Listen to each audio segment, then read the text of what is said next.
This channel does not promote any violent, harmful, or illegal activities. All content provided by this channel is meant for an educational purpose only.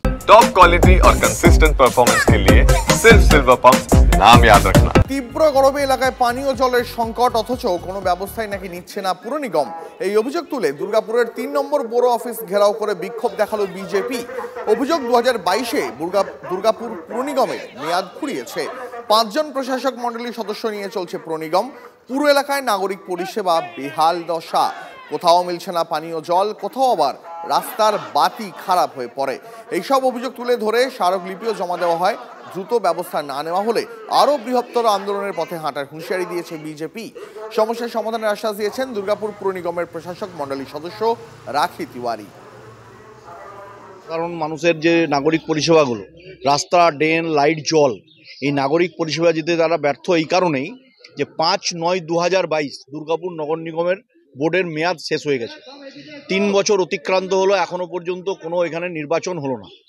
এবং তার সাথে ৫ জন board of অ্যাডমিনিস্ট্রেটরকে দিয়ে যেভাবে দুর্গাপুর নগর নিগম পরিচালনা করা হচ্ছে, ১৪৪,০০০ square kilometre এলাকা ৫ জন board of অ্যাডমিনিস্ট্রেটরের দ্বারা পরিচালনা করা সম্ভব নয়। আমরা চাই ভারতীয় জনতা পার্টি অবিলম্বে এখানে স্বচ্ছ নির্বাচন হোক, মানুষ ভোট দিতে পাক, মানুষ নাগরিক পরিষেবা ফিরে পাক। দেখুন, পানীয় জল এখন তো একটু গরমের সময় জল আমরা জানি সব জায়গায় সাপ্লাই কম যাচ্ছে। আমি জানি না যে জায়গায় হয়তো জল কম পাচ্ছে ওনারা কর্পোরেশনে দেখা করেছেন কিনা। আশা করি কর্পোরেশনে দেখা করলে যদি কোনো প্রবলেম থাকে পাইপ টাইপে তাহলে কর্পোরেশন ঠিক করে দেবে। আর কী কী প্রবলেম ওনারা জানিয়েছেন আমার ঠিক জানা নেই। হয়তো আমাদের ওখানকার বড় দেখেন আমাদের দীপঙ্কর লাহা। তো আমরা দেখুন কর্পোরেশনে যতটা আমাদের কাজ মানুষকে পরিষেবা দেয়া, আমরা কিন্তু পরিষেবা দিচ্ছি। বিজেপির এখন কিছু করার নেই।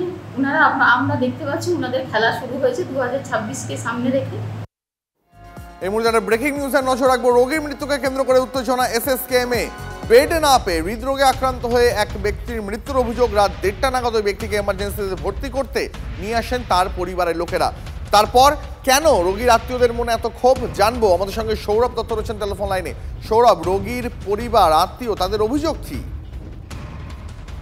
এসএসকেএম সূত্রের খবর, রমেশ অধিকারী নামে বছর ৫৪ এই রোগীকে রাত ১:৩০ নাগাদ এসএসকেএম এর এমার্জেন্সিতে আনা হয়। তার হৃদরোগের সমস্যা ছিল। সেই সমস্যার চিকিৎসার জন্য তাকে এসএসকেএম এ আনা হয়। এসএসকেএম এর এমার্জেন্সি থেকে কার্ডিওলজির এমার্জেন্সিতে পাঠানো হয়। কার্ডিওলজির এমার্জেন্সি জানিয়ে দেয় যে বেড নেই। তারপর তাকে আবার এমার্জেন্সিতে আনা হয়। এইভাবে প্রায় যে গোল্ডেন আওয়ার, যে ঘন্টা দেড়েক সময় তারা পেশেন্টকে নিয়ে একবার এই বিল্ডিং আরেকবার এমার্জেন্সি বিল্ডিং এ আসতে থাকেন। তারই মধ্যে শেষ পর্যন্ত এমার্জেন্সি অবজারভেশন ওয়ার্ডে যখন তাকে ঢোকানো হয় ততক্ষণে রোগীর প্রাণ হারান। এরপরেই উত্তেজিত হয়ে পড়ে রোগীর পরিজনেরা। এতটাই পরিস্থিতি খারাপ হয়ে যায় যে এসএসকেএম এর এমার্জেন্সির যে পরিষেবা, একটা হাসপাতালের এমার্জেন্সি পরিষেবা, গেট বন্ধ করে দিতে হয়। ২৫-৩০ মিনিটের মতো পরিষেবা বন্ধ ছিল।